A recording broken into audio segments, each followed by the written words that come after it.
Okay, it's a format of a procedure to carry it out in a scientific research. एक format या फिर ऐसा भी बोल सकते हैं कि सिनैप्सिस इज ए ब्रीफ समरी और condensed statement giving a general और सब्जेक्ट टू सिलेक्टेड। ये सिंपल डेफिनेशन इसको कैरी कर सकते हैं। फिर उसके बाद इसके सिनोनिम जो है कंडेंसेशन भी बोलते हैं या फिर और दूसरे भी समरी प्रोटोकॉल ये भी बोल सकते हैं। फिर उसके बाद सिनैप्सिस कितना बोलते हैं इस कलर को जो स्टूडेंट कर रहा है उसको इन्वेस्टर जो रिसर्चर है, राइट, रिसर्चर जो रिसर्चर है, जो इन्वेस्टिगेटर है, PI, PG is the PI, post graduation graduate is the principal investigator. ठीक है, तो क्या प्रिंसिपल इन्वेस्टिगेटर एक जना लिख दे सकता? अभी तो बोले ना इट्स ए टीम एफर्ट बोल के, इसमें ये आ गया दूसरा थे। तो ये उसका सेशन का ऑब्जेक्टिव था, जरूरी नहीं ऑब्जेक्टिव तो कंप्लीट हो जाता। वो विल राइट द प्रोटोकॉल, इससे टीम वर्क है। ठीक, गाइड और पीजी टीचर और पीजी सुपरवाइजर। ठीक है, इसके छात्र या फिर उसके सुपरविजन में सिनैप्सिस बनेगा। अब यहाँ पे रहेगा कि post graduate is the author. ठीक है, अब इसको सपोर्ट कौन करेंगे? अदर फैकल्टी मेंबर्स और कोगेट्स यहाँ पे इसको अभी सीनियर रेसिडेंट्स या किसी और कोगेट ही जरूरी नहीं है, कोई ये सीनियर मोस्ट जो एक्सपीरियंस्ड पर्सन है उसका कोई हेल्प ले लिए, उसको ले लिए। फिर जो भी लेंगे उसको स्टडी एग्जीक्यूशन टीम, जो डेटा मिलेगा उसको एग्जीक्यूट करने के लिए। फिर कितने पेशेंट्स रखना है, ग्रुप ए रखना है, ग्रुप बी रखना है, कंपेरेटिव स्टडी करना है, जो भी करना है उसको decision as per the prevalence of the disease. ठीक है, वो डिसाइड करेगा कि वो डिसीज जो भी आप लोग चूज करेंगे वो डिसीज उसका प्रिवेलेंस कैसा है, उसके हिसाब से आपका सैंपल साइज डिसाइड होगा। तो वो कौन बताएगा? स्टैटिस्टिशियन। ठीक, उसके बाद जो भी इन्वेस्टिगेशंस लगेंगे उसमें हेल्प कौन करेंगे? फार्मेसी या फिर लैब कोऑर्डिनेटर या लैबोरेटरी पर्सन। और जो मेडिसिन यूज होंगी तो उसके बारे में बनाएंगे या जो भी रहेगा वो करेगा कौन? Pharmacy section. तो ये सब का मिलाने के बाद जो बनता बी एफर्ट के बाद जो बनता सिनैप्सिस। तो अब यहाँ पे सिनैप्सिस को लिख रहे हैं। क्यों लिख रहे हैं? What is the M?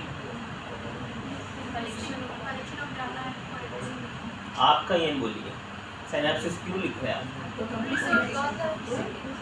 PG complete करने के लिए जो आप रिसर्च वो तो पहला है पीजी कंप्लीट करने के लिए एज ए पीजी स्कॉलर आपका जो एम है डिसर्टेशन के लिए, एमडी डिग्री के लिए है।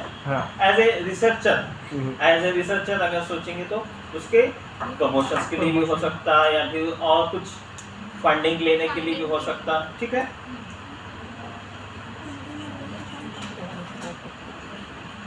और ये तो एथिकल क्लियरेंस तो सबको लेना ही लेना है। For the university degree awards के लिए, फिर फंडिंग के लिए करना है। फिर उसके बाद what will be the structure, क्या होना चाहिए सिनैप्सिस में? 2-3 क्लासेस तो हो चुके हैं इसमें, क्या क्या है? सबसे पहले आपको जो प्रॉब्लम है उसको आइडेंटिफाई करना है, आप किस पे करना चाह रहे हैं, आप टॉपिक डिसाइड करिए। फिर उसके बाद उसका सिम्टम्स क्या है, मार्केट में उसकी ज़रूरत क्या है, फिर उसका ट्रीटमेंट, मतलब आपको पूरा प्रोटोकॉल तैयार करना है। आप किस तरह से वो करेंगे, title, background, inclusion criteria, exclusion आपने बताए थे, इंक्लूजन क्राइटेरिया, एक्सक्लूजन क्राइटेरिया,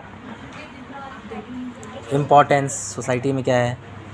तो इसमें जो रहेगा आपका जो सबके नीचे है। सिनैप्सिस रहेगा, ठीक है, वेरी शॉर्ट एंड सिंपल होना चाहिए। It should be in 1000 to 4000 words, okay, not more than that one, okay. It should be contain the title, introduction, literature review, objective of your study, hypothesis, methodology and references। ये pattern में आपका सिनैप्सिस होना चाहिए। ठीक है, ये pattern का आपका सिनैप्सिस होना चाहिए।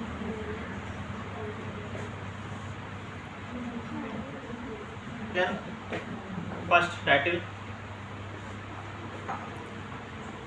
ये उसी का फिर कंटिन्यूएशन है, छोटा होना चाहिए। ये सब चीज़ें तो हो गए आपकी 2-3 क्लासेस में। मिनिमम वर्ड्स में मैक्सिमम इंफॉर्मेशन होना चाहिए. It should be brief but precise, contains need and importance of the study. ठीक है, ये बताइए relevance to the applicability and should be in a manner that facilitate the reviewers to understand. आपका अगर title synopsis पढ़ लिए तो पूरा आपका डीपीआर पूरा समझ में आ जाना चाहिए. आपका थीसिस पूरा कितने पेजेस का रहेगा? 120 पेजेस या फिर 150 पेजेस का रहेगा. तो उतना सारा सब तो पढ़ता नहीं. ठीक, जो रहेगा टाइटल पढ़ेगा. टाइटल अगर इंटरेस्टेड है तो फिर उसके बाद अब्स्ट्रैक्ट रहा तो फिर सिनॉप्सिस. तो इस तरीके का करना है. तो इसमें क्या क्या होना है? वही आ गया. तो ये सब चीज़ें तो हो गए. इसमें होना चाहिए introduction, literature review, research methodology, data analysis and interpretation and conclusion देना चाहिए सिनॉप्सिस में. अब टाइटल कैसा होना चाहिए? फर्स्ट वन जो था, it indicate the topic and specific focus on the study. आपका जो टाइटल रहेगा वो स्पेसिफिक ऑन द स्टडी, जो फोकस रहेगा वो कम्प्लीटली आप किस पे काम करना चाह रहे हैं वो इंडिकेट करना चाहिए, क्लियर कट. ठीक है, and should be complete and meaningful, relevant and informative and attractive at the same time. It should be capitalised noun and built up 12 to 15 words only, not more than one. छोटा भी नहीं होना चाहिए, ज़्यादा lengthy भी नहीं होना चाहिए. Also indicate the research question, aim, objective of the study. It should be neither long or short or abbreviations वगैरह नहीं होना चाहिए. ठीक है, and should be not too promising. ऐसा भी नहीं होना चाहिए sensational कि मैं complete मुकम्मल इलाज कर दूंगा. ठीक है, ऐसे वर्ड्स नहीं होना चाहिए. नॉवल है, इनोवेटिव है, सेंसेशनल है, ऐसे वर्ड्स नहीं होना चाहिए. ठीक है, तो कैसा होना चाहिए? तो title of the study will read everyone. तो ये तो पढ़ेंगे सब लोग. अगर इसमें कुछ इंटरेस्ट आया तो ठीक, अगर कुछ खास दिखा तो आगे बढ़ेंगे. ठीक है, तो एक टाइटल यहाँ पे है स्टडी एंड ब्रोंकियोलस्थमा. क्या कंप्लीट है? नहीं. इनकम्प्लीट है. ब्रोंकियोलस्थमा पे स्टडी कर रहा है. ठीक, ये prevalence of bronchial asthma in Indian children. इसमें ऑप्शन कंप्लीट ना. ब्रोंकियोलस्थमा का प्रिवेलेंस इंडियन चिल्ड्रंस में कितना है ये देखना चाहिए. ठीक है, अभी जो भी टॉपिक आप लोग लेते हैं, तो क्यों need of the study. Already metformin है, फिर एक नया ड्रग क्यों? आप अगर कोई नए ड्रग के ऊपर सर्च करना चाहें, ऑलरेडी मेटफॉर्मिन है या फिर और दूसरे भी मेडिसिन है या इंसुलिन है वगैरह, तो आंसर इज द आपका जो मेडिसिन अवेलेबल है, there is no effect of the drug available drugs are expensive. ठीक है, आर नॉट अवेलेबल. बाद जगह थोड़े दवाएं मिलते या नहीं मिलते, हैविंग मोर साइड इफेक्ट्स. ठीक है, जो आप नए जो मेडिसिन बनाएंगे उसमें कंपेरेटिवली कम साइड इफेक्ट्स हो सकते या फिर कॉस्ट इफेक्टिव. अगर कोई दवा एंटी हाइपरटेंसिव है, 10 रुपये में एक टैबलेट मिल गई, आप जो भी बनाएंगे वो 4 रुपये में अगर मिल गई तो पेशेंट के लिए फ़ायदा है. तो कुछ ना कुछ नीड या फिर कुछ ना कुछ ज़रूरत होना चाहिए, वरना सब चीज़ तो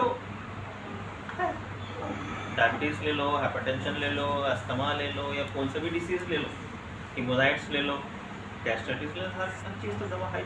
फिर नए नए ड्रग्स क्यों आ रहे? पहले रैनिटिडिन दे रहे थे, फिर उसके बाद और दूसरा आया, फिर और उसका आया, और क्यों आया? उसके या तो साइड इफेक्ट्स थे या फिर कॉस्ट ज़्यादा था या फिर और दूसरा कुछ था, ज़्यादा अवेलेबिलिटी थी. तो नहीं. फिर उसके बाद जो इसमें रहेगा, जो टाइटल के बाद जो रहेगा इंट्रोडक्शन में background info needed to understand the study, overview of the study, ये सब चीज़ें आप लोग हो गए हैं. तो मैं मेन जो हैंड्स ऑन ट्रेनिंग पे जाना था, इसलिए जस्ट पास आउट कर दूँ. तो इंट्रोडक्शन होना चाहिए, जो भी आपका डिसीज़ रहेगा,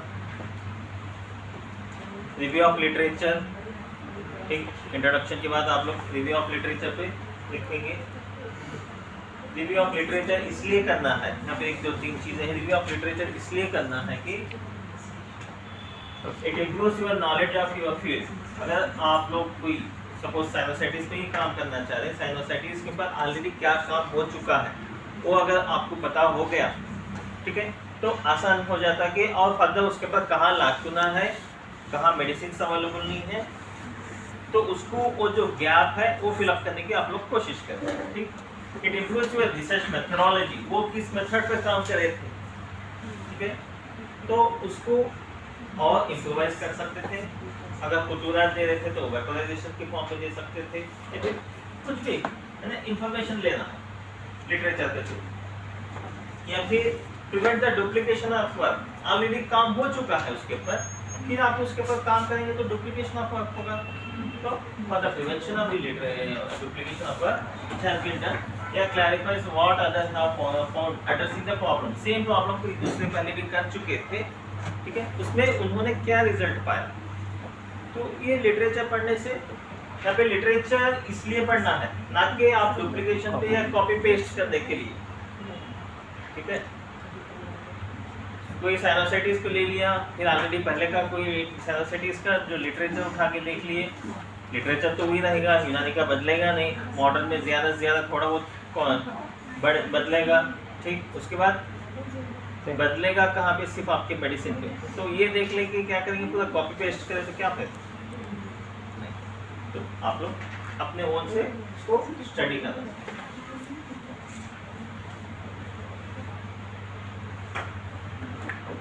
ये हो गया लिटरेचर से रिलेटेड। नेक्स्ट हाइपोथेसिस क्या होना चाहिए। हाइपोथेसिस क्या था,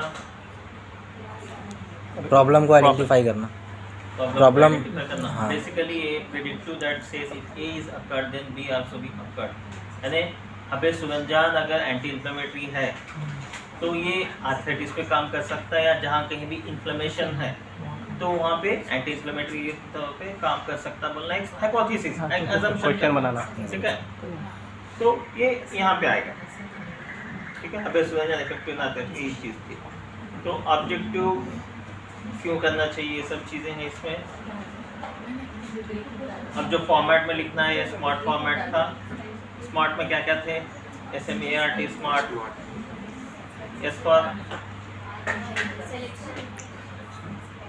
स्मार्ट लिखे थे ना,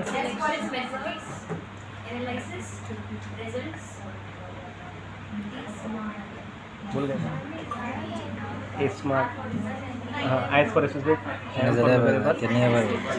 अटेनेबल। 3 लेक्चर्स अटेंड करे थे आप लोग, हाँ, 2 दिन के बाद पोस्ट टेस्ट होने वाला है, बड़ा देख लीजिए। Specific, measurable, attainable, relevant, thank you. Revision हो रहा है। अटेनेबल, तो जो भी आप करेंगे वो स्पेसिफिक होना है, आप किस पे काम करना चाहिए वो स्पेसिफिक। स्मार्ट भूल गए, आएगा भैया, ख्याल रख लो। क्या था, बाद में क्या हुआ, it should be measurable, attainable and relevant होना चाहिए, और टाइम बाउंडेड। ऐसा नहीं कि आप 4 साल में करते बोले तो नहीं ना, it should be time limited, ठीक है। ये तरीके से ये वही है। दूसरा फॉर्मेट में टाइम बाउंड, रिलेवेंस, रियलिस्टिक होना चाहिए, क्लैरिटी, मेजरेबल, ठीक। ये भी पहले के क्लासेस में हो चुका। मेथोडोलॉजी, मेथोडोलॉजी में क्या क्या आना चाहिए, यहाँ पे वो लोग थोड़ा शॉर्ट कर दिए। इसमें मैं 2-3 चीज़ें आपको मैं एलॉबरेट करना चाहूँगा ताकि आपको प्रैक्टिकली काम में आए, ठीक है, सिनैप्सिस लिखने में। तो इसमें जो थे content, study design, study setting, sampling, variable controls, study methods, data collection, data analysis, ethical clearance, ये सब चीज़ें। डेटा कलेक्शन आपको मालूम हो जाता, ठीक। डेटा एनालिसिस, जो मिला डेटा वो हो जाता। जो दूसरे थे स्टडी डिज़ाइन, ठीक है। डिज़ाइन कैसा करना चाहिए, आपका जो साइनॉप्सिस या फिर आपका जो डिसर्टेशन, इनमें भी सर्वे टाइप, यानी कौन सा भी टाइप कर सकते सर्वे, यानी ये डिसीज उस पर्टिकुलर एरिया में कैसा ज़्यादा था, कम था, सर्वे टाइप, ठीक। ऑब्जर्वेशनल स्टडी, जो भी दवा देते हैं उसको सिर्फ ऑब्जर्व करते रहना, या फिर एपिडेमोलॉजिकल डिस्क्रिप्शन देना, या फिर ऑब्जर्वेशनल एनालिटिक में प्रोस्पेक्टिव ऑफ द स्टडी, यानी फ्यूचर में आप कोई दवा देने के बाद उसका आगे चल के, यानी अब आप स्टडी स्टार्ट किया आज के दिन पे, ठीक है, आगे चल के 3-4 महीने में उसका इफेक्ट क्या होने वाला है, बस अब उसको देखते रहना। Prospective of the future, prospective. Retrospective क्या है, पास्ट में उसका, सपोज हाइपरटेंशन का पेशेंट आया तो उसका प्रीवियस 3-4 मंथ्स का उसका लाइफस्टाइल कैसा था, सेडेंटरी लाइफस्टाइल था या फिर ऐसा वो डायबिटिक पेशेंट है तो ऐसा था कि उसका डाइट इतनी कार्बोहाइड्रेट ज़्यादा थे, उस तरीके यानी उसके प्रीवियस अगर देखेंगे 3 महीने का या 4 महीने का जितना भी आपका स्टडी पीरियड रहेगा तो वो रेट्रोस्पेक्टिव में आएगा, प्रॉस्पेक्टिव स्टडी में आएगा, वो फ्यूचर में जो उसके बाद देने के बाद या फिर जो भी मेडिसिन देते हैं उसका फॉलोअप स्टडी, या फिर उसी तरीके से अगर अद्विया के अगर है तो animal studies, therapeutic clinical trial, drug follow up study on natural history of the disease. ये इसके टाइप से हम जो करते हैं प्रॉस्पेक्टिव स्टडी करेंगे, ठीक है, या फिर फॉलोअप टाइप के करेंगे। स्टडी डिजाइन जो करेंगे इसमें जो रहेगा parallel group with crossover design. मैं शॉर्ट में बता दे रहा हूँ, पहले ही बताया कि ये रेडियल ऑफनट टाइप में, ठीक है, अब उतना पूरा आगे पीछे सब चीज़ें काका की को सब जरूरत नहीं, ठीक। Parallel group are design, patient are simultaneously assigned to either 2 groups. अगर आप कंप्यूटर स्टडी करना चाह रहे हैं, आपके पास आज के दिन पे 2 पेशेंट्स आए, ठीक है, तो ग्रुप ए ग्रुप बी कर दिए। तो फर्स्ट पेशेंट जो आया उसको रजिस्टर कर लिए, सो रामुडो आया, रामुडो को दे दिए ग्रुप ए, उसके बाद सीता है, सीता को दे दिए ग्रुप बी, ठीक है। फिर तीसरा जो है लक्ष्मण आया, उसको ग्रुप ए में दे दिए। फिर और कोई जो है हनुमान कोई भी आया तो इस पे दे दिए, 4th पे। तो एक पैरेलल टाइप में जा रहा है, ठीक है। ये parallel group are design. Crossover design is the patient receives both the treatment simultaneously sequence, यानी क्रॉसओवर करना। पहला 1 महीना दे या 2 महीने जो है एक पेशेंट ए को ग्रुप ए में रखे, पेशेंट बी को ग्रुप बी में रखे, फिर उसके बाद 2 महीने के बाद उसको शफल कर दिए, ठीक, clear. Parallel group crossover design, okay. Best जो रहेगा वो दैट इज आरसीटी, जिसमें कि कंट्रोल हो, रैंडमाइजेशन हो, ब्लाइंडिंग हो, ये 3 चीजें जिसमें रहेंगी वो सही अच्छी स्टडी मानी।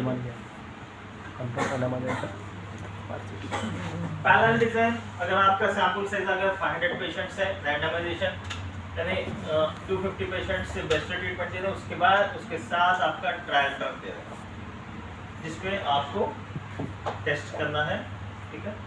फिर उसके बाद 250 पेशेंट गेट बेस्ट ट्रीटमेंट, या फिर प्लासिबो। प्लासिबो क्या है पता है ना, जिसमें कोई, ठीक है। उसके बाद फॉलोअप करें, उसका रिजल्ट क्या है देखिए। पैरेलल डिजाइन वही अगर क्रॉसओवर डिजाइन में करें, 500 पेशेंट का ये था, रैंडमाइजेशन करें, 250 पेशेंट्स बेस्ट ट्रीटमेंट दे दिए और ट्रायल दे दिए, यहाँ पे 250 पेशेंट बेस्ट ट्रीटमेंट दे दिए, प्लासिबो दे दिए। फिर उसके बाद क्या करें, वाइस वर्सा हो गया, यहाँ पे प्लासिबो आ गया, यहाँ पे ट्रायल ड्रग आ गया, ठीक। क्रॉसओवर डिजाइन, इसमें कुछ डाउट आगे है, ठीक, आरसीटी में पूछो, ठीक। मतलब टाइप्स ऑफ कंट्रोल, ठीक है। पेशेंट को कुछ भी ट्रीटमेंट नहीं दिए, जैसा बस ऑब्जर्वेशन करते हैं ना उसका कैसा होता है, या फिर प्लासिबो यानी कोई भी इनर्ट दवा दे दी उसको एक टैबलेट फॉर्म में या कुछ भी फॉर्म में दे दी, प्लासिबो उसके साइकोलॉजी से खेलना कि दवा चल रही है, ठीक है, उसका इफेक्ट कैसा है वो देखना है। फिर वेल एस्टैब्लिश्ड ट्रीटमेंट देखें, यानी जो कंप्लीट जो ट्रीटमेंट रहता है वेल एस्टैब्लिश्ड मैनर में वो देते हुए देखना, या फिर वेल एस्टैब्लिश्ड ट्रीटमेंट को इन डिफरेंट डोसेस में देना, यानी 500 mg अगर एक अडल्ट डोज है पैरासिटामोल का, ठीक है, 500 mg देना सेम पेशेंट को, या फिर उसको 300 mg देना, या 250 देना, या 650 देना। तो इस तरीके से डिफरेंट डोसेस में उसको उसका असेसमेंट करना। फुल स्केल से ट्रीटमेंट को उसी तरीके से मिनिमल वो है जो रिड्यूस करना, या फिर उसका बदल देना, अल्टरनेटिव ट्रीटमेंट देके देखना, पैरासिटामोल क्यों दो, मेफेनामिक एसिड दो, या फिर जो भी उसके हिसाब से एंटीबायोटिक्स है उसके हिसाब से जो देना वो अल्टरनेटिव, उसको देखे देखो रिजल्ट कैसा था। इतने सारी चीज़ों में तो हम जाते नहीं, ठीक है, ये है आपके नॉलेज के लिए है, ठीक।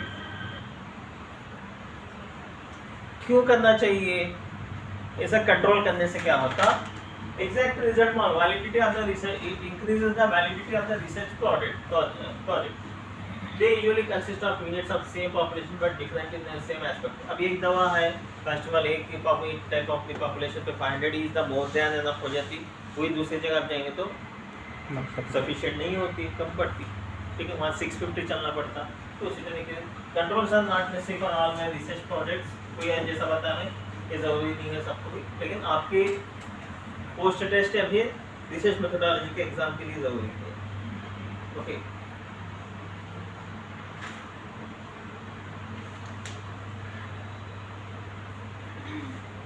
हाँ ये कंट्रोल का था ये, जैसा रेट्रोस्पेक्टिव यानी this is the starting point of, ये पेशेंट आपके पास जैसा आया this is the starting point, जिसमें आप उसकी प्रीवियस हिस्ट्री ले रहे हैं, पहले डिसीज जो भी था उसका 3 महीने पहले या 4 महीने जैसा भी था उसका हिस्ट्री ले रहा है, पहले कैसा था डिसीज के लिए, उसके बाद आप मेडिसिन देने के बाद उसका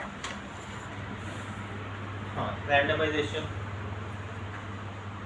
इसको बोलेंगे, यानी पेशेंट के अलॉटमेंट बोलेंगे, process of assigning study for subject कौन है यहाँ पे पेशेंट है, टू आइदर ऑफ ट्रीटमेंट और control group is called randomization, यानी पेशेंट को कैसा अलॉट करना है, ठीक है। इसमें सिंपल रैंडमाइजेशन क्या है, 2 पेशेंट्स है जैसा भी डिस्कशन करें, एक पेशेंट जो है ग्रुप ए को चल गया, एक पेशेंट ग्रुप बी को चल गया, this is the simple randomization, सब जगह मैक्सिमम ई चलता है, सिंपल रैंडमाइजेशन। ब्लॉक्ड रैंडमाइजेशन यानी ऐसा करें कि फर्स्ट जो 4 पेशेंट्स है उसको ग्रुप ए में रख दिए, 4 पेशेंट्स उसके बाद क्या 1 2 3 4 is the allotting to group A, 4 5 6 7 8 allotting to the group B, या फिर 8 पेशेंट्स को इनिशियल 8 पेशेंट्स को ग्रुप ए में रख दिए, बाद के 8 पेशेंट्स को ग्रुप बी में रख दिए, यानी block of the patients, 4 patients का एक ब्लॉक या 8 पेशेंट्स का एक ब्लॉक या 10 पेशेंट्स का एक block, that is blocked randomization. या फिर स्ट्रैटिफाइड रैंडमाइजेशन, ऐसे जो रिसर्च टॉपिक रहेंगे, जैसा कि वहाँ मैं एग्जाम्पल रखा एक्ने का, ठीक है, एक्ने ज़्यादातर किस में रहेगा, फीमेल्स या फिर यंग गर्ल्स में रहेगा, तो उसको एज वाइज डिवाइड करना, जो यंग गर्ल्स का पूरा एक ग्रुप में रख देना, ठीक है, वुमेन्स को पूरा एक ग्रुप में रख देना, या फिर मेडिकल कंडीशन के हिसाब से जो यहाँ पे तो एग्जांपल एक्ने का है, या इससे हटके अगर कोई दूसरा है डायबिटिक का है तो उसको ये यंगस्टर में डायबिटिक आया तो पूरा एक जगह रख दिए, या फिर ओल्ड एज में डायबिटिक को आ गया तो एक जगह रख दिए, तो इसी तरीके से इसको स्ट्रैटिफाइड रैंडमाइजेशन क्या है, यानी कोई एक ऐसा क्राइटेरिया फॉलो करते हैं जिसमें कि या तो ये age is the criteria, sex is the criteria, या फिर medical condition is the criteria, तो उसके टाइप के क्राइटेरिया को फिल करने के पेशेंट्स को उसमें अलॉट करते जाएंगे, that is stratified. Adaptive randomization, ये 3 नीचे के 3 फॉलो नहीं होते। अडॉप्टिव में क्या करते, assigning process change according to the trials, यानी पहले एक पेशेंट आ गया, पेशेंट नंबर 1 उसको ग्रुप ए में रख दिए, पेशेंट नंबर 2 ग्रुप बी में रख दिए, ठीक है, 1 महीने के बाद ट्रीटमेंट, 1 महीने का या 2 महीने का ट्रीटमेंट उसको दे दिए, ग्रुप ए का रिजल्ट अच्छा रहा, ग्रुप बी का थोड़ा 50% है, इसका 70% है, तो पेशेंट को वहाँ पे क्या है चेंज करना, हाँ इसमें रिजल्ट ज़्यादा तो इसको कर, यानी this is the manipulation type of the study, तो दिस इज नॉट फेयर, ऐसा नहीं करना चाहिए, तो simple randomization is the best one. Randomization के 4 टाइप्स हैं। अब आप जो पूछ ब्लॉक बताइए प्लानिंग क्या है, मैं उनसे क्वेश्चन करूँगा नहीं, ब्लाइंडिंग और मास्किंग, टोटल 4 टाइप ऑफ ब्लाइंडिंग्स होते हैं।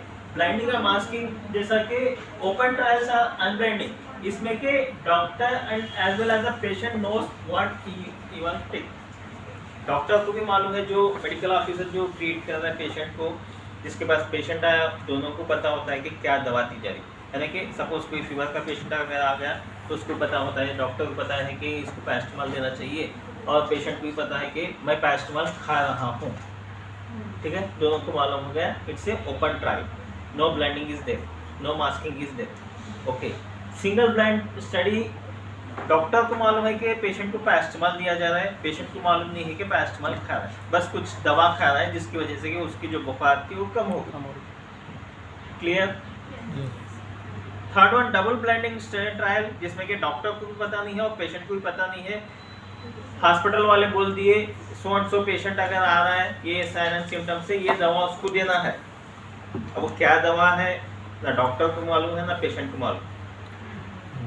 जैसे यहाँ चलती है विटिलिगो। यहाँ पे फीवर के लिए बता रहे हैं, लेकिन एग्जाम्पल अब जैसे यहाँ विटिलिगो की है ना डॉक्टर को मालूम है, जो हम लोग कंसल्टेंट बैठे हो, that is the coded drug, उसमें क्या है पता नहीं है, ठीक है। पेशेंट को भी पता नहीं, बस दवा खा रहा है, तो डबल ब्लाइंडिंग ट्रायल करो। ओके। ट्रिपल ब्लाइंड क्या है, जिसमें ना जो हायर अथॉरिटीज है उनको नहीं मालूम है, ना डॉक्टर को ना मालूम है, ना पेशेंट को नहीं मालूम है, किसको मालूम है? जिसने बनाया उसी को मालूम, जो फार्मूला जिसने बनाया। जैसे फॉर एग्जांपल जैसे अभी विटिलिगो यहाँ चल रहा है, अब आप उधर को रिफर कर रहे हैं, वो लखनऊ में मुंबई में, उनको तो नुस्खा पता नहीं है, वो सिर्फ आप ही का नुस्खा यूज़ कर रहे हैं, तो ट्रिपल ब्लाइंडिंग में आएगा। फिर यहाँ पे एक एग्जांपल ऐसा ले सकते हैं, कोई एक फार्मा कंपनी है, ठीक है, वो कंपनी एक फॉर्मुलेशन बना दी, उसका ट्रायल देखना चाह रहे हैं, तो ये एक हॉस्पिटल को उन्होंने चूज कर लिया, ठीक है। वो हॉस्पिटल को असाइन कर दी, भाई आप ये पेशेंट आया तो ये दवा देना है, ठीक है। हॉस्पिटल के हायर अथॉरिटीज को पता नहीं है क्या है दवा, ना देने वाले डॉक्टर को पता है, ना लेने वाले पेशेंट को पता है। किसको पता है? तो फार्मा कंपनी जो बैठी हुई है, वो ट्रायल देखना चाह रहे उनके मेडिसिन के ऊपर, ना हॉस्पिटल को नहीं मालूम है, ना डॉक्टर को, हॉस्पिटल इन द सेंस की कमिटी है, ना पेशेंट है ना डॉक्टर। तो this is the triple blind. Simple है, इसमें कुछ डाउट नहीं। तो open trial, unblinding, single blind, double blind and triple blind, ठीक। उसके बाद जो स्टडी सेटिंग, क्या आया था इसमें स्टडी सेटिंग में? उसका डाटा वगैरह कुछ स्टडी सेटिंग्स क्या क्या थे इसमें, डिस्कशन आया होगा ना?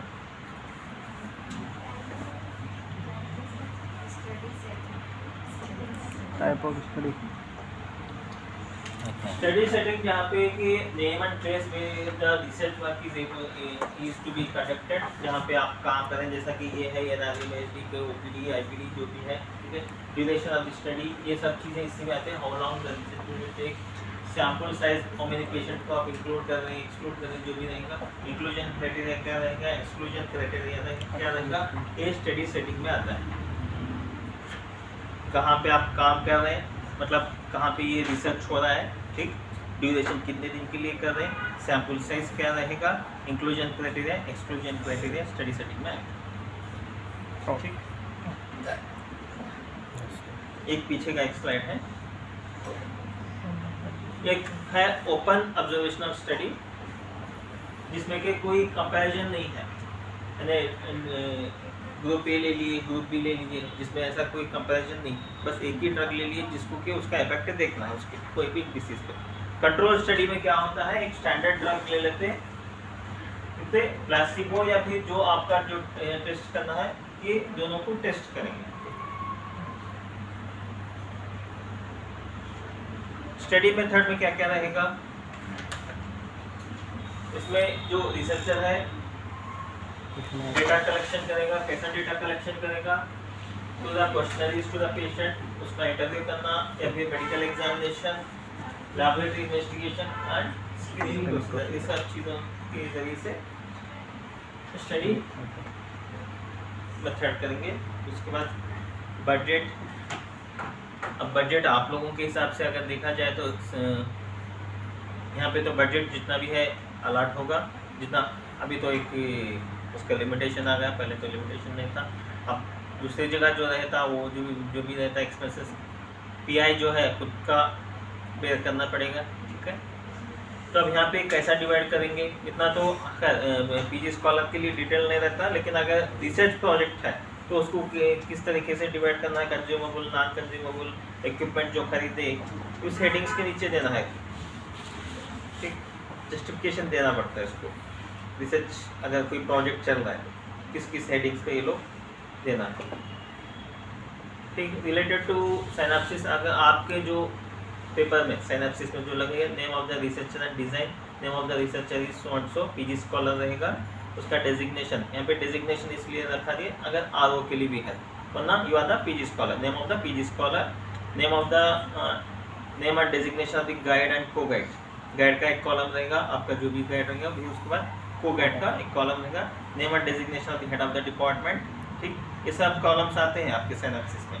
Name and designation of the head of the institute, ठीक है, with the signature and seal, ये सब चीज़ें यहाँ पे रहते हैं आपके परफॉर्मा में। अब ये तो डिस्कशन हुआ था। रेफरेंसेस कितने टाइप के थे? दो टाइप के थे जो ज़्यादातर चलते हैं। Vancouver and Harvard, and note भी एक है, ठीक है, वो ज़्यादा चलता है, वैंकूवर ही ज़्यादा चलता है, ठीक। उसके बाद कल जो अशफाक साहब ने बताए थे, कौन से कमिटीज़ थे? IC departmental research committee, DRC departmental review committee, जिसमें कि डिपार्टमेंट के हायर ऑफिशियल्स बैठेंगे, आपको गाइड करेंगे। आपका जो भी टॉपिक गाइड के बाद, गाइड को लेते हुए आप जो सिनैप्सिस बनाए हैं, वो DRC के जो कमेटी रहती यहीं पे, यहाँ पे जो चलता है बताओ, DRC की जो कमेटी रहती है उसके सामने आप लोग PPT फॉर्म में प्रोड्यूस करेंगे।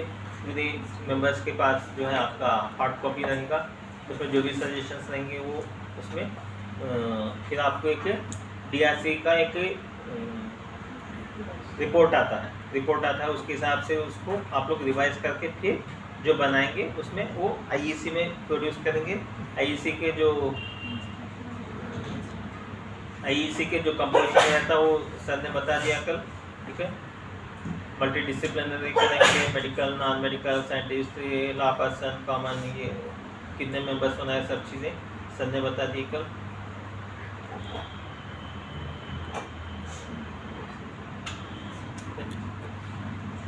अब ये क्यों ज़रूरी है, ये थोड़ा शायद कल छूट गया। क्यों ज़रूरी है? क्योंकि हम लोग जो भी करेंगे, मौलिजात की जो भी करेंगे, डायरेक्ट ह्यूमन ट्रायल जो है ह्यूमन बींग्स पे करेंगे, तो जो सब्जेक्ट है या जो पेशेंट है उसके भी तो राइट्स है, ठीक है।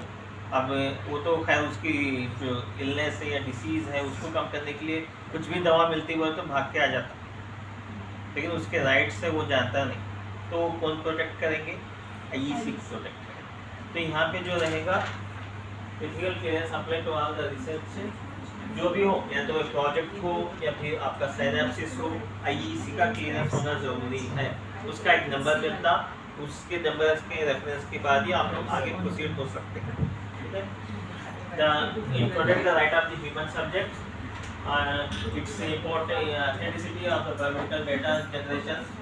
और हाँ, इसमें जो भी आप जो भी प्रोजेक्ट लेंगे, is it suitable for the trial, जो आपके ड्रग ले रहे हैं वो ह्यूमन बींग्स के लिए सेफ साइड है या नहीं है, ये क्लियरेंस देंगे। आपका जो मेथड है पेशेंट को जो दवा देने का वो ठीक है नहीं है, ये यहीं पे डिसाइड करके, अगर आपको ठीक नहीं है, जिसने जो भी मेडिसिन लेना है उसमें हेवी मेटल्स वगैरह कुछ हैं, यहीं पे आपको रिजेक्ट कर देंगे, पर उसका आगे नहीं बढ़ा सकते, ठीक है।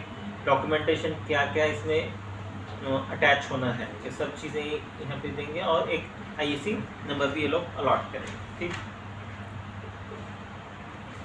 ये उसका लाइफ साइकिल है, यहाँ पे सिनैप्सिस डेवलप कर रहे हैं, IRBR IEC को सबमिट कर रहे हैं, वो प्रोसेस करेगी, अप्रूवल मिलेगा, अप्रूवल मिल गया ठीक है, आगे बढ़ेंगे, या नहीं अप्रूवल नहीं मिला अमेंडमेंट्स करेंगे, फिर रिपोर्टिंग करेंगे। तो उसके बाद जो अप्रूवल मिल गया तो उसको कैरी फॉरवर्ड करते हुए रिसर्च करेंगे आपको। डेटा कैसा लेना है, हिस्ट्री टेकिंग, एग्जामिनेशन और जो भी इन्वेस्टिगेशंस करेंगे, और एनालिसिस कैसा करेंगे, जो स्टैटिस्टिशियन जो रहते हैं उसको एनालाइज करके देंगे आपको।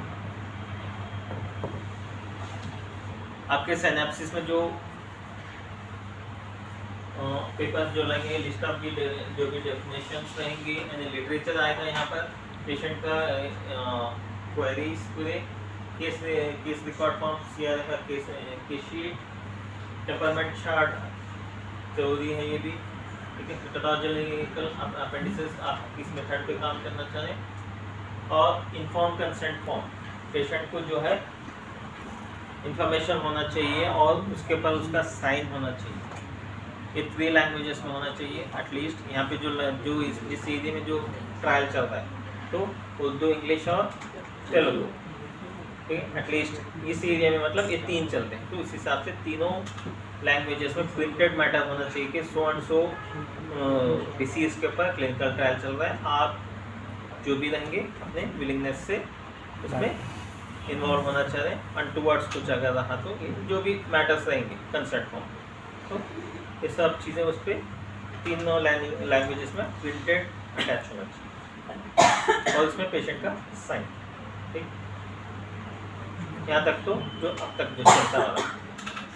ठीक है, मॉडल सिनैप्सिस है ये जो यहाँ पे जो चल रहा है। ठीक है, यहाँ पे क्या 90% सब जगह सेम रहता है। तो एक डिसीज़ लिया है मैंने जो आप लोगों को समझाने के लिए, वो है एफिकेसी अपनी रेवंद चीनी एज ए जिमान इन कल मेलास्मा के ऊपर रेवंद चीनी ये randomized control trial, randomized form है, कंट्रोल है। ये डिसीज के ऊपर यानी मेलास्मा के ऊपर एक ट्रायल देखना है। ये फॉर्मेट है इसका, name of the candidate and address, name of the candidate so and so XYZ and address तो है NRMSD लिख सकते हैं, सिर्फ आपका नाम लिखोगे, name of the institution तो यहाँ पे NRMSD, course of the study and subject जिसके लिए आप काम कर रहे हैं, जिसके MD है, MS है या फिर और दूसरा कुछ देना है वो उसके लिए, date and admission of the course आप कब ज्वाइन करें, आपका तो 11 नवंबर 2024 हुआ गया है। फिर टाइटल ऑफ द स्टडी जो आपका टाइटल है, अभी जैसा मैं बताया रेवंद चीनी वित्ते असली जिमात की फॉर्म में जो भी आपका टाइटल रहेगा वो वहाँ पे रहेंगे। फिर उसके बाद नीड ऑफ द स्टडी, इसको आप एक्सप्लेन करना चाहिए क्यों अब जो मेडिसिन है या फिर जो भी ट्रीटमेंट है वो क्यों इनसफिशिएंट है, ये क्या है, वहाँ पे आपको नीड ऑफ द स्टडी बताना है। ठीक है, उसके साथ साथ लिटरेचर यानी ईरानी का लिटरेचर के according to ibn Sina, Majusi, Razi, melasma is economics to this which is a character the practice discussion, ये जो भी अपना ईरानी लिटरेचर है उसको देना है। यहाँ पर एक छोटे नंबर देख सकते हैं 7, 8 में रेफरेंसेस। ठीक है, वैंकूवर स्टाइल में जो आप रेफरेंसेस के अगर लिस्ट में जाके देखेंगे 7, 8, 9। ठीक है, ये जो अकॉर्डिंग टू मजूसी, राजी और जो इनका नजरिया है वो वहाँ पे उस बुक में रेफरेंसेस पूरे मैच होना चाहिए।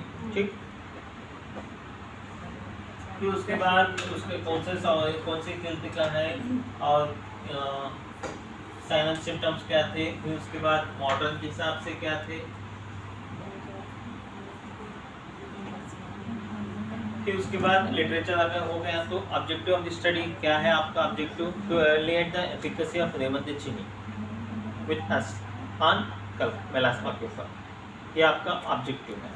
ठीक है, मटेरियल एंड मेथड्स में क्या करेंगे, data will be collected from the OPD and APD of the NRMSD। तो सोर्स ऑफ द डेटा क्या है ये यहाँ पे लिखेंगे।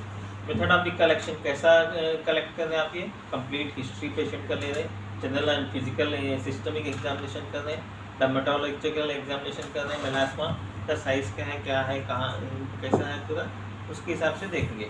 फिर एक होता है इंक्लूजन क्राइटेरिया, अगर कौन से रहा तो यानी जो पैरामीटर्स रहेंगे जिसमें ये मेलास्मा फिट हो सकता है, जैसा कि clinical patient of the melasma, patients of either sex male और फीमेल, ज़्यादातर तो फीमेल्स ही रहेंगे, patient between 18 and to 50 years of the age, below अगर 18 है तो उसको इंक्लूजन में नहीं लेंगे, अबो 50 रहे तो उसको इंक्लूजन में नहीं लेंगे।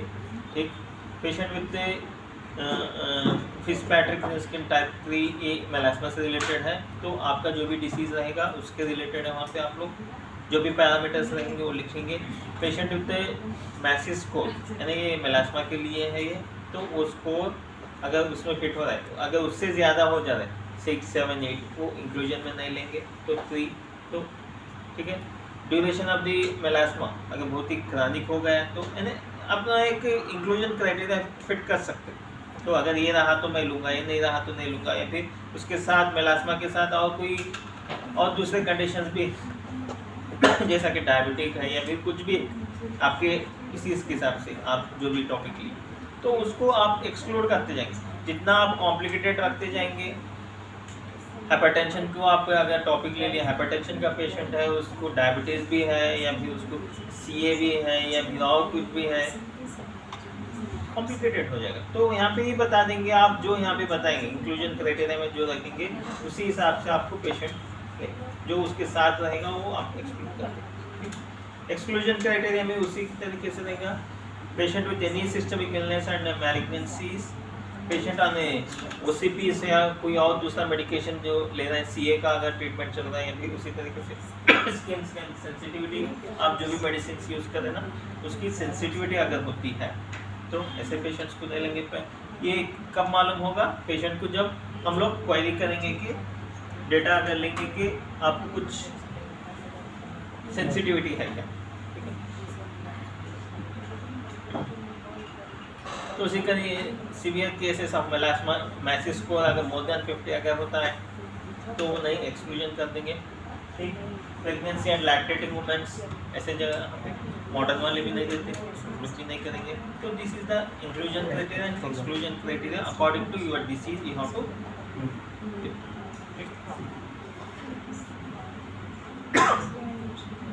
अब यहाँ पे जो है एक स्टडी डिजाइन कैसा कर रहे हैं, randomized open level standard control. Randomization बता दिए, ठीक है, ओपन बता दिए, ओपन लेवल, ठीक है, स्टैंडर्ड कंट्रोल ये भी बता दिए। तो ये आपके पूरे अभी जो मॉडल सिनेप्सिस से पहले जो डिस्कशन हुआ था ये था ना, रैंडमाइजेशन क्या है, ओपन लेवल है या ओपन, ठीक है। सैंपल साइज डिसाइड होगा आपके डिसीज के प्रिवेलेंस के ऊपर, ठीक है। आप अगर कंपैरेटिव स्टडी करना चाह रहे हैं तो कंपैरेटिव स्टडी जो आपकी जो दवा है उसके ज़्यादा पेशेंट्स लग सकते हैं। ऑलरेडी अभी मेलास्मा है, मेथोडॉक्सिन है, तो ऑलरेडी वो टेस्टेड है, उसको आपके अभी प्रूव करना है, ठीक है। वो आपको प्रूव करने की ज़रूरत नहीं है। तो आप जो प्रूव करना है रेवंदेचीनी विद एस्पिरिन, उसका इफेक्टिव बनाना है। तो यहाँ पे क्या करें, सैम्पल साइज 37 पेशेंट्स को लिए 25 पेशेंट जो है आपके टेस्ट ग्रुप में रखे, जिसके ऊपर आप रेवंदेचीनी को दे रहे हैं, और 12 पेशेंट जो है ऑलरेडी जो स्टडी हो चुकी वो दे रहे हैं, मेथोडॉक्सिन वो दे रहे हैं। तो आपको उसका इफेक्ट प्रूव करना नहीं है। तो ये सब चीज़ें कौन करेंगे, स्टैटिस्टिशियन करके दे देते। बायोस्टैट्स जब आप ये सब चीज़ें पढ़ेंगे, कौन सा फॉर्मूला लगता है, ये सब चीज़ें यहाँ पे आपको आ जाएगा। अब यहाँ पे ड्यूरेशन ऑफ द प्रोटोकॉल ये बताना पड़ेगा कि ये 6 वीक्स में आप क्लिनिकल ट्रायल देखेंगे या 8 वीक्स देखेंगे या 12 वीक्स देखेंगे, it depends upon the your disease या जो भी आप लेंगे, ठीक है। Duration of the study 18 months. फिर जो भी रहेगा उसको फॉलोअप कब बुलाएंगे, 0 आपका जिस दिन पेशेंट आया वो दैट इज द 0 डे। तो वीकली आप बुलाना चाह रहे हैं पेशेंट को रिजल्ट देखने के लिए, 0 डे आप दवा दे के भिजा दिए, ठीक है। वीकली बुलाना चाह रहे हैं तो 7th day, 14th day, 21, 28, 35 and 42 weekly आप बुला के उसको, अगर इस तरीके से आपको फॉलो नहीं करता है पेशेंट, आप 0 डे आके मेडिसिन लेके चल गया, फिर उसके बाद 7 को आना है नहीं आया, 14 को आया नहीं आना था नहीं आया, तो उसको एक्सक्लूजन कर देना, क्योंकि आप एग्जैक्टली उसका असेस नहीं कर सकते रिजल्ट क्या है। तो उसको जो इरेगुलर रहते तो लोगों को एक्सक्लूजन कर दो। तो आपका सैम्पल साइज ऐसा होना चाहिए कि अगर आपको 60 पेशेंट रजिस्टर करना है तो सैम्पल साइज शुड बी 80। इनके ड्रॉपआउट्स हो सकते या इस तरीके के स्किपिंग करने वाले भी हो सकते, तो आप एग्जैक्ट 60 रखेंगे तो ड्रॉपआउट्स हो गए या फिर कोई सडनली कोई सेंसिटिविटी आ गई उसको, ठीक है, उसको खुद नहीं पता था, अगर पता था तो वो बोलता था, तो ऐसी सब चीज़ें प्रैक्टिकल प्रॉब्लम्स आते हैं। तो 80 ले लेंगे तो 60 is the your ultimate goal, ठीक है। तो फॉलोअप ये है 0 to 7, 14, 21, 28 का प्रोसीजर। अब यहाँ पे प्रोसीजर ये बनाना है कि पेशेंट क्लिनिकली डायग्नोज्ड मेलास्मा है, बोल के उसको डायग्नोसिस हो गया, तो उसको इंक्लूजन क्राइटेरिया और एक्सक्लूजन क्राइटेरिया के हिसाब से उसको इंक्लूजन क्राइटेरिया एक्सक्लूजन क्राइटेरिया के हिसाब से उसको फुलफिल करते हुए रेवंदेचीनी जिमाना रेवंदेचीनी विद एस्पिरिन दे रहे हैं, और ये सब चीज़ें बताना है यहाँ पे प्रोसीजर ऑफ द स्टडी कैसा आप करना चाह रहे हैं, ठीक है। ये डिसाइड करेगा कौन, PI विद गाइड एंड कोगाइड्स। फिर उसके बाद जो रहेगा वो पेशेंट इन्फॉर्म कंसेंट फॉर्म यहाँ पे पेशेंट को जो भी है आपका डीसी समझाना है, उसको क्या करने वाले हैं उसके ओन लैंग्वेज में, उसके ओन लैंग्वेज में उसको समझाना है। ठीक है, यहाँ पे तो लोकल जो है इंग्लिश कॉमन हो गया, फिर तेलुगु उर्दू कॉमन हो गया, तो कौन सी भी एक लैंग्वेज में बोल तो चल जाता है। ठीक, रिसर्च ड्रग क्या है आपका, ये भी एक कॉलम आता है यहाँ पे। आपका जो रिसर्च ड्रग है रेवंदिचिनी में हासिल है। ठीक है, इंग्रेडिएंट्स ऑफ विजिमात जो बना रहे हैं आप, रेवंदिचिनी असले और स्टैंडर्ड ड्रग जिससे आप कंपेयर करना चाह रहे हैं हाइड्रोक्विनोन। ठीक है, मेथड ऑफ प्रिपरेशन आप रेवंदिचिनी को कैसा प्रिपेयर कर रहे हैं विद असले के साथ। रेवंदिचिनी विल बी ऑथेंटिकेटेड, पहले ऑथेंटिसिटी होना है कि ये जो दवा है सही है, ये हमारे पास कौन है बोटानिस्ट हैं, वो आइडेंटिफाई करके उसको पूरा आपका बिल के साथ आएगा। ये बिल भी लगाना ज़रूरी रहता है, कहाँ से प्रोक्योर किया है, कहाँ से ये सब चीज़ें मिल जाएंगी आपको। ठीक है, ऑथेंटिसिटी होना है क्लीन, उसको जो भी है, फिर उसके बाद आप जो मेडिसिन आपको मिल जाएगी वो आप फार्मेसी सेक्शन में चला जाएगी, वो सब चीज़ें कर लेते, उसके इम्प्योरिटीज निकालना, उसको पाउडर करना, फिर उसके साथ जो मेथड है या हम बनाना चाहें, जो भी मेथड रहता है वो उस हिसाब से आपको बना के दे देंगे। ठीक है, फॉर्मुलेशन आप बताना है, रेवंदिचिनी उसका साइंटिफिक नेम, आप कितने क्वांटिटी में लेना चाहें उसके में दे दिए होंगे ना, वजन दो माशे है या फिर कितना भी है, 2 रत्ती है, जैसा भी जो भी है रहेगा उसके हिसाब से आप असली कितना लेना चाहिए उसका साइंटिफिक नेम और 1 टेबल स्पून जो भी है। मेथड ऑफ एप्लीकेशन, ये भी वहाँ पे एक कॉलम आएगा, आप उसको बताना मेथड ऑफ एप्लीकेशन, यानी आपको मरहम बना के दे रहे हैं आपको उसको लगाने के लिए, तो मेथड ऑफ एप्लीकेशन यानी before application you should be wash the area with warm water या जैसा भी है। ठीक है, उसके बाद अप्लाई करना है, भी आधा घंटा छोड़ देना है, 2 घंटे छोड़ देना है, 4 घंटे छोड़ देना है, फिर उसके बाद उसको क्लीन करना है, जो भी आपका प्रोसीजर रहेगा अकॉर्डिंग टू, अगर लोकल एप्लीकेशन के हिसाब से अगर है तो, या नहीं दूसरा है जैसा कि आप कोई एक एंटीहाइपरटेंसिव मेडिसिन देना चाह रहे हैं तो खाने के बाद खाओ, एक कुछ खाओ या एक कप खाओ, सुबह शाम खाओ, जो भी आपका मेथड रहेगा वो यहाँ पे आप लोग बताएंगे। ठीक है, विड्रॉल का क्राइटेरिया भी एक है, इंक्लूजन हो गया, एक्सक्लूजन हो गया, विड्रॉल कब करेंगे, failure to follow the protocol therapy, patient अगर फॉलो नहीं करता है आपका प्रोटोकॉल, यानी बना ली कि आपको 0 डे के दिन आप मेडिसिन देंगे, फिर उसके बाद 7, 14 जो वीकली है उस हिसाब से जो प्रोटोकॉल है वो फॉलो नहीं करता, non compliance with the therapy and case in which the reaction अगर कुछ हो गया, ठीक है, जो भी एप्लीकेशन करे उसका अगर कुछ। Assessment of the efficacy, assessment of the efficacy result कैसे देखेंगे, पहले आप इसका जो मैसेज स्कोर था वो भी ले लिए थे, कितना था स्कोर, फिर उसके साथ साथ आप लैबोरेटरी इन्वेस्टिगेशन भी दिए थे, यानी पहले कितना था रेंजेस जितने लैबोरेटरी के थे, उसके बाद आपके मेडिसिन देने के बाद कितने हुए, ये सब चीज़ें आ जाएंगी, उसको देखते हुए आप लोग आगे बढ़ेंगे। Adverse effect of the documentation, adverse effect भी अगर कुछ हो रहा है तो यहाँ पे भी एक है, अगर आप दे दिए दवा उसका कुछ एडवर्स इफेक्ट हो रहा है, that should be also be recorded, जैसा कि फार्माकोविजिलेंस में जो जाता है, आप बोल देना कि ये दवा इससे रिएक्शन हो रही है जिसकी वजह से इसको नहीं करना चाहिए, ये रिपोर्टिंग भी आप डॉक्यूमेंटेशन भी करना और रिपोर्टिंग भी करना आपकी जिम्मेदारी है। ठीक है, स्टैटिकल एनालिसिस, ये स्टैटिकल एनालिसिस जो है एफिकेसी, ग्रुप ए में कितने पेशेंट, ग्रुप बी में कितने पेशेंट थे, उसके हिसाब से स्टैटिस्टिशियन आपको करके दे देगा ये।